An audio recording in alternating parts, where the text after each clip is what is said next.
Hello students, my name is Shailesh Kapoor और आज हम 9th का इम्पोर्टेंट चैप्टर स्टार्ट करने वाले हैं। चैप्टर का नाम है नंबर सिस्टम। ठीक है, तो अपने नोट्स वगैरह बनाने के लिए स्टार्ट कर लीजिए। The chapter is number system.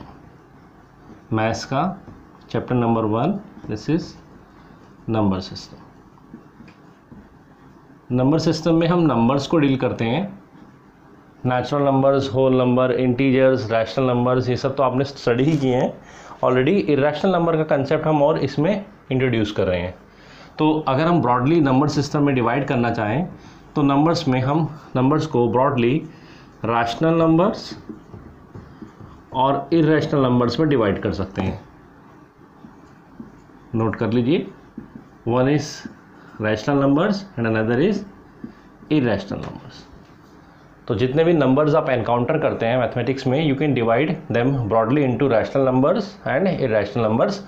Rational numbers के अंदर ही आपके natural numbers, whole numbers, integers इसी में आते हैं। रैशनल नंबर के अंदर ही नेचुरल नंबर्स 1 2 3 4, होल नंबर 0 से स्टार्ट होकर, और इंटीजर्स इसी के अंदर आते हैं। पर हाँ, हम ब्रॉडली रैशनल और इरेशनल नंबर्स की बात कर रहे हैं। Okay, what do mean by rational number? अगर कोई पूछ ले आपसे कि रैशनल नंबर होते क्या हैं, तो आप बड़ा सिंपल बोलते हैं, a number that can be written in p/q form. वो सब नंबर जिसको आप p/q फॉर्म में लिख सकते हैं, कंडीशन कि q डिनोमिनेटर 0 नहीं होना चाहिए। अगर डिनोमिनेटर 0 हो गया तो क्या हो गया, समझाओ। एग्जाम्पल सुनिए, अगर कोई डिनोमिनेटर 0 हो जाएगा 7/0, तो ये नंबर नॉट डिफाइंड हो जाएगा। आप इसको डिफाइन नहीं कर पाएंगे। 7 डिवाइडेड बाई 0 व्हाट, नहीं पता। तो दिस नंबर को हम रैशनल नंबर नहीं मानते। This is not a rational number. उसके अलावा बस क्यों 0 नहीं होना चाहिए डिनोमिनेटर। जैसे you can say 2/5 minus 5/7, only -2, ये भी चलेगा, क्या प्रॉब्लम है। 1, इवन 0 भी खुद एक रैशनल नंबर है, क्योंकि 0 का डिनोमिनेटर 1 है। ओके, तो रैशनल नंबर्स वो हैं जिसको आप p/q फॉर्म में लिख सकते हैं। वेरस इरेशनल नंबर्स वो हैं you can not return then in the p/q form. आप इनको p/q फॉर्म में नहीं लिख सकते। आप इनको फ्रैक्शन की फॉर्म में कन्वर्ट नहीं कर सकते चाहते हुए भी। ठीक है, अभी हम इन पे डिस्कशंस करेंगे और थोड़ा सा और इसके बारे में एनालिसिस कर लेते हैं। अगर हम किसी रैशनल नंबर को डेसिमल फॉर्म में कन्वर्ट करने जाएंगे, अगर हम कोई रैशनल नंबर गिवन होगा और अगर हम उसकी डेसिमल फॉर्म को ऑब्जर्व करेंगे या कन्वर्ट करेंगे, डेसिमल फॉर्म, आइए देखिए किस तरह का मिलेगा। किसी भी रैशनल नंबर का डेसिमल फॉर्म हमें हमेशा टर्मिनेटिंग डेसिमल मिलता है। टर्मिनेटिंग डेसिमल फॉर्म मिलता है। एनी रैशनल नंबर हमेशा वो टर्मिनेटिंग डेसिमल फॉर्म में होता है। टर्मिनेटिंग का मतलब क्या होता है, उसका डेसिमल टर्मिनेट कर जाएगा, एक वैल्यू के बाद ख़त्म हो जाएगा। जैसे एग्जाम्पल के तौर पर 2.375, बस इससे आप 5 पर आकर रुक गया। अब आप फर्दर डिवाइड करेंगे, डिवाइड नहीं होगा, यहीं आकर ये वैल्यू रुक गई है। ठीक है ना, दिस इज़ अ टर्मिनेटिंग। और भी देख सकते हैं 1.233, चलिए ये भी चलेगा। तो हमेशा डेसिमल फॉर्म टर्मिनेटिंग डेसिमल होता है, कहीं पर आकर रुक जाए। 3 की जगह चेंज कर दीजिए आप, 3, 5 ले लीजिए, 6 ले लीजिए, तो इनका डेसिमल फॉर्म हमेशा टर्मिनेटिंग होगा। अच्छा, इसका कैसा होगा इरेशनल नंबर का? इरेशनल में आप हमेशा देखेंगे या तो आपके पास नॉन टर्मिनेटिंग, इसका डेसिमल फॉर्म नॉन टर्मिनेटिंग और नॉन रिपीटिंग होगा। हाँ, यहाँ पर ये बात रैशनल नंबर के लिए, रैशनल नंबर का फॉर्म टर्मिनेटिंग डेसिमल नंबर होगा, और या फिर सेकंड फॉर्म, बताना है क्या, अगर नॉन टर्मिनेटिंग होगा, ख़त्म नहीं होगा, तो एटलीस्ट रिपीट होना शुरू हो जाएगा, बट रिपीटिंग। या तो टर्मिनेट नहीं होगा तो रिपीट होने शुरू हो जाएगा, वो भी एक रैशनल नंबर की ही बात होती है। जैसे फॉर एग्जांपल, अगर आप 10/3 का फॉर्म चेक करें, 10/3 का, तो आप देखेंगे इसका रिजल्ट आ रहा है 3.33 ... तो ये टर्मिनेट तो नहीं हो रहा, बट रिपीट होना शुरू हो गया। इज नॉन टर्मिनेटिंग 10/3, अरे रफ में डिवाइड कर देख लो ना, 3 3 9, 1 3 बच गया, 3 3 9, 1 3 ... कहाँ तक करोगे? तो डेसिमल फॉर्म हमेशा रैशनल नंबर का या तो टर्मिनेटिंग होगा, एक लिमिट एक एंड पर जाकर रुक जाएगा, और either non terminating but repeating होगा। जबकि इरेशनल नंबर का आपको नॉन टर्मिनेटिंग नॉन रिपीटिंग, ना तो ख़त्म होने वाला होगा ना तो रिपीटिंग होने वाला। फॉर एग्जांपल अगर मैं आपको एक वैल्यू लिख के दूँ 1.2130145, कुछ भी एक रैंडम वैल्यू मैं लिखता जा रहा हूँ और ये ख़त्म भी नहीं हो रही, रिपीट भी नहीं हो रही, ठीक है। और भी कुछ लिख सकते हैं 20.01001001 4 टाइम्स 0 1 डॉट डॉट डॉट, ठीक है। ये रिपीटेशन नहीं है, 1 0 2 0, इट इज़ नॉट रिपीटेशन। तो आप देख रहे हैं इसका डेसिमल ना तो कहीं ख़त्म होने का नाम ले रहा है ना रिपीट हो रहा है, इसको हम बोलते हैं इरेशनल। ये एक बड़ा सही पहचान है किसी भी नंबर्स को पहचानना कि वो रैशनल है या इरेशनल है। उनका डेसिमल फॉर्म निकालिए, अगर डेसिमल फॉर्म टर्मिनेटिंग आ रहा है, ठीक है, तो आप समझ जाएंगे रैशनल है। नॉन टर्मिनेटिंग लेकिन रिपीटिंग हो गया तो भी रैशनल है, लेकिन सिर्फ ये इरेशनल होगा। वैसे आप एग्जाम्पल के नोट पर अभी आप आगे सीखेंगे √2, √3, √5, √11, ऐसे बहुत सारे नंबर, 4+ √3, ये सब इरेशनल नंबर्स होते हैं। क्लियर? Okay, clear. तो नंबर सिस्टम में आप इन्हीं नंबर्स को डील करने वाले हैं। वन एक तरफ है रैशनल नंबर और एक तरफ है आपके इरेशनल नंबर। नोट कीजिए, फटाफट हटा देते हैं। ओके, रिमूव करें। चलिए, ये बेसिक इंट्रोडक्शन आपको अपने माइंड में रखना है। चलिए, सबसे पहला जो हमारा है, द फर्स्ट थिंग जो हमें करना है that is to find a rational number between two numbers. To find rational numbers, एक भी या ज़्यादा भी, between two rational numbers. First type of question है हमारे, हमें रैशनल नंबर्स निकालने हैं बिटवीन टू रैशनल नंबर्स। दो रैशनल नंबर्स गिवन है, उनके बीच में हमें रैशनल नंबर निकालने हैं। For example let us write the question, find से 5 रैशनल नंबर बिटवीन 1 and 2। चलो इतना सा करते हैं, find 5 rational number between 1 and 2। 1 and 2 के बीच में आपको 5 रैशनल नंबर निकालने हैं। अब इसमें दो तरह के केसेस होते हैं। एक केस वो हो सकते हैं जिसमें दो नंबर्स जो जिनके बीच में नंबर्स निकालने हैं उनका डिनोमिनेटर सेम हो। एक सिचुएशन तो ये हो सकती है। एक हो सकता है डिनोमिनेटर अलग हो। फिलहाल यहाँ पर आप देखेंगे दोनों का डिनोमिनेटर सेम है, ठीक है। चलिए, सेम है तो हम क्या कर सकते हैं, और डिफरेंट है तो क्या करेंगे। सिंपल है, तो हम क्या कर सकते हैं, अगर हमें 1/1 और 2/1 के बीच में निकालना है तो हमारा सिंपल सा काम है, जितने निकालने हैं वैसे तो आप किसी भी नंबर से, इस वैल्यू के किसी भी बड़े नंबर से मल्टीप्लाई कर सकते हैं, न्यूमरेटर को और डिनोमिनेटर को। कब केस में, अभी हम बात कर रहे हैं अगर डिनोमिनेटर सेम है, इफ़ डिनोमिनेटर्स आर सेम, तो आप सिंपली जो नंबर्स है 1 और 2, यहाँ जो भी नंबर जितने भी निकालने हैं इससे किसी भी बड़ी वैल्यू से कम उससे बड़ी तो लेनी ही लेनी है। तो सपोज़ अगर मैं 6 ले लूँ तो दोनों को अगर हम 6 से मल्टीप्लाई भी करें और 6 से डिवाइड ही करें, दोनों चीज़ करनी पड़ेंगी, तो will get 6/6 and will get 12/6। अब आप आराम से देख सकते हैं 6/6 और 12/6 के अंदर कितने नंबर्स आते हैं। यू कैन सी इजली, बताइए कौन कौन से। 7/6, 8/6, 9/6, 10/6, 11/6। एग्जैक्टली आपको 5 नंबर मिल जाते हैं।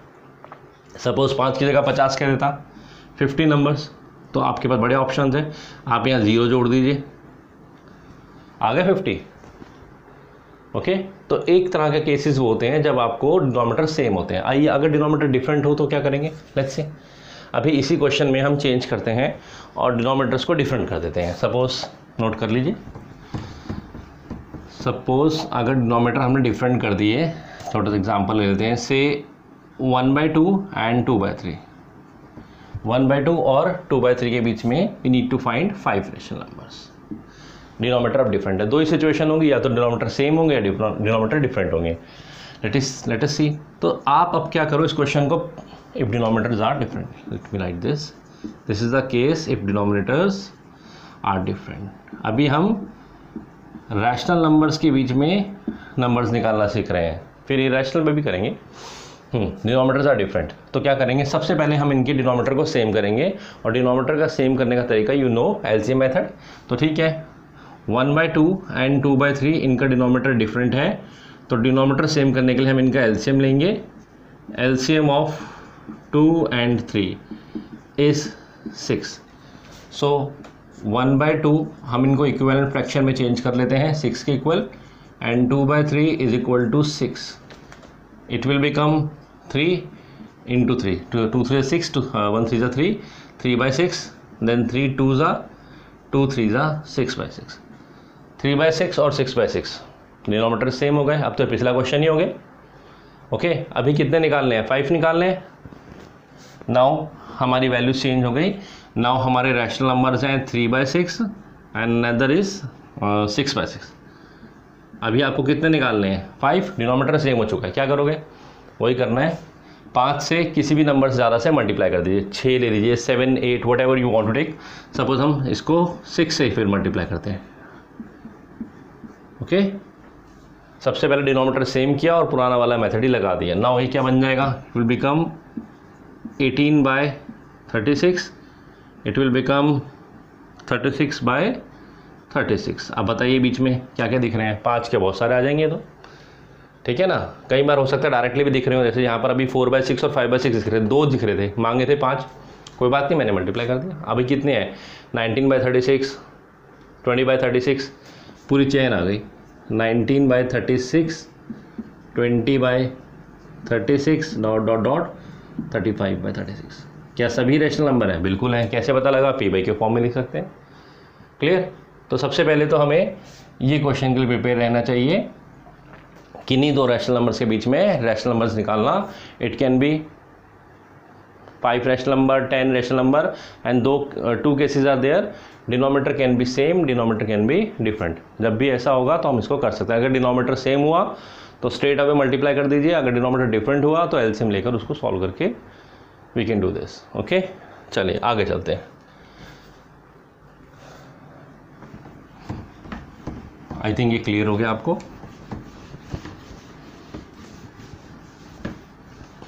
अब चलते हैं, बड़ा ही इंपॉर्टेंट टॉपिक है आपका, representation of numbers, representation of, हाँ वैसे तो आपको इरेशनल नंबर्स हैं, उसमें भी आपके पास स्क्वायर रूट ऑफ 2 इस तरह के नंबर हैं on the number line, on the number line. Representation of √2, √3, √5 इस तरह से नंबर को ऑन द नंबर लाइन आप रिप्रेजेंट कर सकते हैं। ठीक है, क्या आपको याद है कि आप इरेशनल नंबर को कैसे करते थे, ये तो मैं सिखा ही रहा हूँ, but do you know that rational numbers को कैसे करते थे। एक एग्जांपल समझ लेते हैं। फॉर एग्जांपल, इसको छोड़ देते हैं, आपको कहा गया था, ये आपने पहले क्लास में पढ़ा हुआ, represent -2/3 on the number line, on the number line. Okay, -2/3 on the number line. अब ये कैसा नंबर है, रैशनल नंबर है। कैसे पता लगा, पीवी के फॉर्म में लिख सकते हो।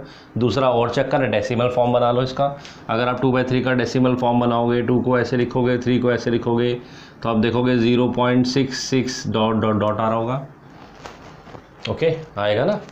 और मैं समझा चुका हूँ, डेसिमल फॉर्म में ये नॉन टर्मिनेटिंग है, ख़त्म तो नहीं हो रहा बट रिपीटिंग तो है। नॉन टर्मिनेटिंग बट रिपीटिंग क्या होता है, रैशनल नंबर। तो रैशनल नंबर है, ठीक है। कैसे रिप्रेजेंट करेंगे, तो ये आपने सीखा हुआ जूनियर क्लासेस में। क्या तरीका होता है, यहाँ लिया 0, जो डिनोमीटर है उसके अकॉर्डिंगली डिवाइड करना शुरू करो। तो ये पहली, क्योंकि हमें नेगेटिव साइड जाना है तो इस साइड होता है, तो ये पहली टर्म हो जाएगी -1/3, -2/3, -3/1, 1 का गैप ले लीजिए 1 यूनिट का। This represent -1/3, -2/3 and this represent -3/3। -3/3 is basically -1। तो बेसिकली हमने क्या करा, -1 के 3 पार्ट में डिवाइड कर दिया, -1 को 3 फ्रैक्शन में डिवाइड कर दिया। अगर यहाँ 5 होता तो हम -1 को 5 पार्ट में डिवाइड करते, मतलब -1/5, -2/5। नाउ ये नंबर वो है जो आप चाहते हैं, -2/3। तो जो भी इसका नाम रखना है और रिप्रेजेंट कर दीजिए।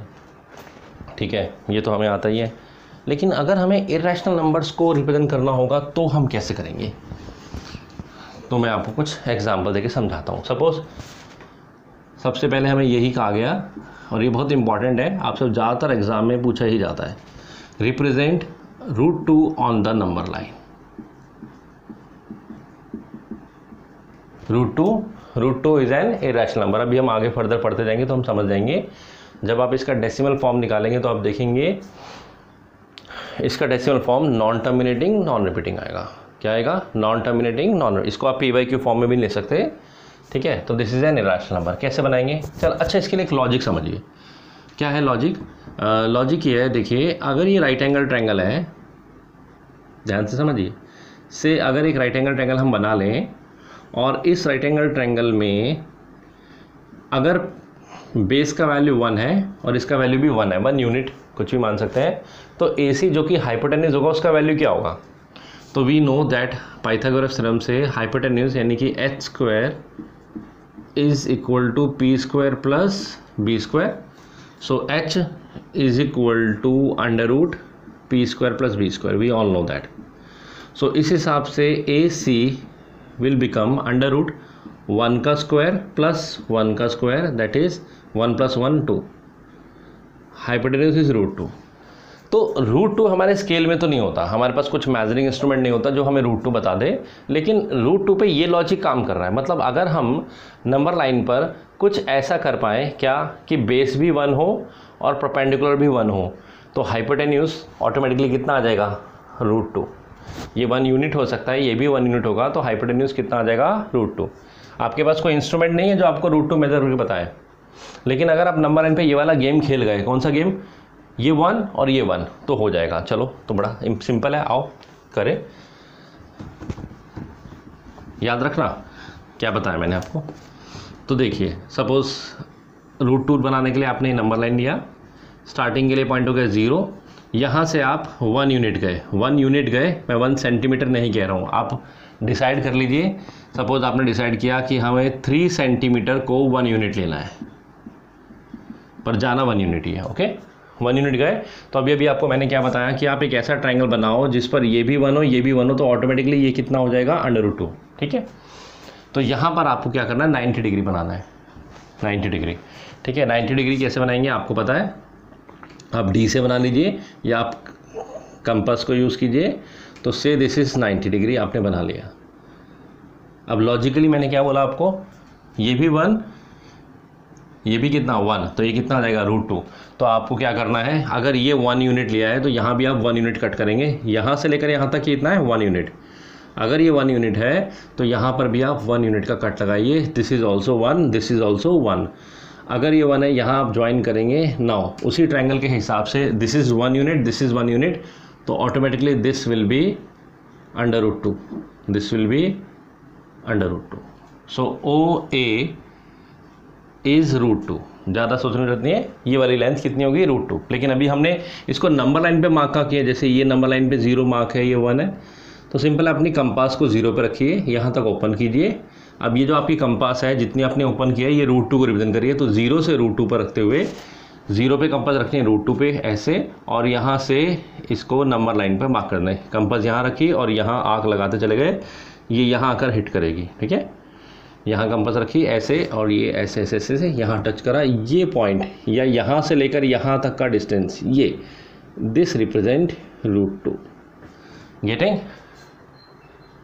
सो आपके पास कोई इंस्ट्रूमेंट नहीं है √2 बनाने के लिए, लेकिन आपके पास ये मेथड है, आप पाइथागोरस थ्योरम की हेल्प से इसको बना सकते हैं। क्लियर? नोट कीजिए, वेरी इंपॉर्टेंट, आपसे बहुत बार पूछा जाएगा। चलो अगर हमें √2 की जगह √3 बनाना हो, √3, अब हम कैसे बनाएंगे? चलिए यहाँ समझते हैं √3 के लिए। चलो फिर एक राइट एंगल ट्रायंगल वाला गेम समझते हैं। अगर आपके पास एक राइट एंगल ट्रायंगल हो जिसमें suppose this is right angle triangle, जिसमें ये वाला वैल्यू यानी कि बेस √2 हो, ये 1 हो, तो ये हाइपोटेन्यूज कितना आएगा? चलिए फाइंड आउट करते हैं, चेक करते हैं। अगर ऐसा होगा तो इस केस में हाइपोटेन्यूज होगा √ परपेंडिकुलर स्क्वायर, √2 का स्क्वायर 2 होता है, +1 दैट इज √3। आ गया। मीन्स √3 बनाने के लिए आपको √2 और 1 का कॉम्बिनेशन चाहिए, √2 और 1 का। तो हमें अगर √3 बनाना है तो हमें पहले √2 चाहिए। √2 तो इसी मेथड से आएगा। ये हमने सारा क्या क्या √2 बना लिया, चलिए ठीक है। तो हमने √2 बना लिया। अब मैं थोड़ा सा इसको क्लियर कर देता हूँ। ये √2 बना लिया हमने, ओके। ये पॉइंट हमारा रिप्रेजेंट कर रहा है √2 पुराने मेथड से। अब हमें क्या करना है, √2 एज अ बेस लेना है। तो √2 जहाँ पर आया था हमारा, यहाँ तक आया था, सॉरी, यहाँ तक हमने बेस लिया। और अब हम यहाँ पर वही प्रोसेस रिपीट कर देंगे। बेस √2 परपेंडिकुलर 1, बेस √2 और यहाँ पर परपेंडिकुलर 1 यूनिट बना देंगे। फिर वही 90 डिग्री आप बना सकते हैं, ठीक है। और इसको 1 यूनिट कट लगा देंगे। अब यहाँ से लेकर यहाँ तक ज्वाइन करेंगे। तो ये वाले ट्राइंगल में, अब मैं ये वाला हटा देता हूँ, इसकी हमें रिक्वायरमेंट नहीं है, ओके, क्लियर। ये डिस्टेंस यहाँ से लेकर यहाँ तक √2, ये वैल्यू इज़ 1, तो ऑटोमेटिकली हाइपोटेन्यूज कितना आ गया, √3, ओके। कन्फ्यूज़न तो नहीं है, क्लियर है ना। फिर बता दूँ, सबसे पहले आपने √2 बनाया। √2 बनाने का प्रोसेस वही पुराना वाला है, 0 यहाँ से 1, इधर 1 यूनिट यहाँ भी कट, ये बन गया √2। 0 पे कंपास रखी, यहाँ पर हिट करा, जहाँ आया वो √2 है। अब √2 बेस लिया, इसी बेस पर आपने फिर एक 90 बनाया, इस 90 को फिर 1 कट करा। ये डिस्टेंस अब आपका √3 है। यहाँ कंपास रखा, √3 तक ओपन किया, जहाँ नंबर लाइन पे हिट करेगा वो डिस्टेंस आपका √3, ओके। इसको आप स्पाइरल मेथड से बना सकते हैं, पर अभी आप ये सीखिए। अच्छा, √4 बनाना हो तो √4 √4, अरे √4 कुछ नहीं होता, दैट इज़ 2 होता है। और 2 तो एक क्या है, रैशनल नंबर। तो रैशनल नंबर तो मैं आपको बता ही चुका हूँ, this is 0, this is 1, this is 2, ये रहा, उसका कोई प्रॉब्लम ही नहीं है। हम तो इरेशनल की बात कर रहे हैं, ठीक है। आगे चलते हैं। सपोज़ अगर हमें √5 बनाना हो तो ये रब कर देते हैं। अब चलते हैं √5 की तरफ। √5 की तरफ ये कैसे बनेगा। अब आप सोचेंगे कौन सा ट्रायंगल लें, कौन सा कॉम्बिनेशन लें, सर ने तो ऐसे ले लिया, हम कैसे लेंगे। सिंपल है, कोई मुश्किल चीज़ नहीं है। अभी जब मैंने √2 लिया था तो मैंने क्या कॉम्बिनेशन लिया था, √2 में मैंने 1 और 1 का लिया था। √3 में मैंने क्या किया था, √3 में मैंने √2 और 1 का कॉम्बिनेशन लिया था। जब हमने √3 बनाया था तो हमने बेस को √2 और परपेंडिकुलर को 1 ले लिया था। बस आपको यही ध्यान रखना है, √3 के लिए जो भी वैल्यू आपको बनानी है उससे एक कम रूट वाली वैल्यू, और 1 तो हमेशा रहेगा, उससे एक कम। अगर आपको यहाँ n टर्म्स √n चाहिए तो यहाँ पर √n-1 बनाइए। तो इसका मतलब √5 के लिए आपको एक कम, √5 से एक कम क्या हो गया, √4 और 1 का कॉम्बिनेशन चाहिए। √5 के लिए व्हाट यू रिक्वायर्ड, एक ऐसा ट्राइंगल चाहिए जिसमें ये वाली वैल्यू हो √4 एक कम और 1 का कॉम्बिनेशन। और √4 हम जानते हैं दैट इज़ 2 होता है, √4 जानते हैं क्या होता है, 2 होता है। तो ठीक है, बड़ा सिंपल हो गया। अब तो ये 2 और 1 का कॉम्बिनेशन, तो ये तो बहुत आसान हो गया। तो से 0, √5 के लिए 2 और 1 का कॉम्बिनेशन, ये 1 यूनिट, यहाँ पर आया ये 2 यूनिट, 1 और 2, और यहाँ पर बनाया 90 डिग्री, ये 90 डिग्री। यहाँ से लेकर यहाँ तक ये कितना है, 2 यूनिट। यहाँ पर कितना कट लगाएंगे, जितना ये 1 यूनिट है उतना कट लगाएंगे, दिस रिप्रेजेंट 1 यूनिट। 0 से ज्वाइन करेंगे और ये राइट एंगल ट्रायंगल में दिस वैल्यू इज़ √5, क्लियर। ये √2, ये 1, √5। अभी आप इसको नंबर लाइन पे प्लॉट कर दीजिए, सिंपल। कैसे प्लॉट करेंगे, 0 पे कंपास रखा, यहाँ तक खोला, P तक, इंस्ट्रूमेंट तो है ना आपके पास, कंपास ही को ओपन किया, और यहाँ से आते आते थे ये जहाँ ये हिट करेगा नंबर लाइन पे, दिस पॉइंट रिप्रेजेंट √5, ओके। तो क्या लॉजिक लगाया, जो भी बनाना है उससे एक कम रूट वाली वैल्यू, एक कम रूट वाली वैल्यू √4 होता है, √4 का अंडर ऑलरेडी 2 होता है, ऐसे बना सकते हैं। सपोज आपको √10 बनाने के लिए बोल दे, √10 is also an irrational number. फिर आप अपना लॉजिक सोचिए, क्या लॉजिक है √10 का। √10 बनाने के लिए, कि रैशनल नंबर बनाने के लिए इससे एक कम सोचिए, √10 से कम क्या होता है, √9। √9 क्या होता है, 3, और 1 तो आएगा ही आएगा, तो 3 और 1 का कॉम्बिनेशन। चलिए, ये नंबर लाइन, दिस इज 0, यहाँ से 1 यूनिट, 2 यूनिट, 3 यूनिट, 3, ठीक है। ये मैं शुरू में आपको बता चुका था, 3 सेंटीमीटर को आप 1 यूनिट मान सकते हैं, बाकी आपकी चॉइस है, बट ये ठीक रहता है, फेयर इनफ रहता है। ओके, तो यहाँ से लेकर यहाँ तक कितना हो गया, 3 यूनिट। अब यहाँ पर आप एक 90 बनाइए, ये 90, इसको कितना कट लगाना है, 1 यूनिट कट लगाना है, ये ज्वाइन किया। नाउ दिस रिप्रेजेंट, वही राइट एंगल ट्रायंगल बन गया 9, √3 का स्क्वायर, √में 3 का स्क्वायर 9 और 110, दिस इज़ √10। अपनी कंपास को ओ पे रखिए, पी तक ओपन कीजिए और यहाँ पर जहाँ पर टच लगे ये दिस इज़ √10। इसी तरह से सेम लॉजिक से आप √26, √50, √101 सेम लॉजिक से आप नंबर लाइन पर बना सकते हैं। इनमें से एक रिप्रेजेंटेशन आपको ज़्यादातर एग्ज़ाम में पूछा जाता है। आई होप आप इसको बनाएंगे, समझेंगे, आपको क्लियर हो गया होगा। ज़रूर बनाइए, प्रैक्टिस कीजिए, ठीक है। तो आप काफ़ी इजीली देखेंगे, बना पाएंगे। बट इसमें लॉजिक ध्यान रखिए, हम पाइथागोरस थ्योरम का लॉजिक से इसको बना रहे हैं। ओके, चलिए आज के लिए इतना ही करते हैं, फिर आगे हम नेक्स्ट क्लास में कंटिन्यू करेंगे। Thank you for the watching.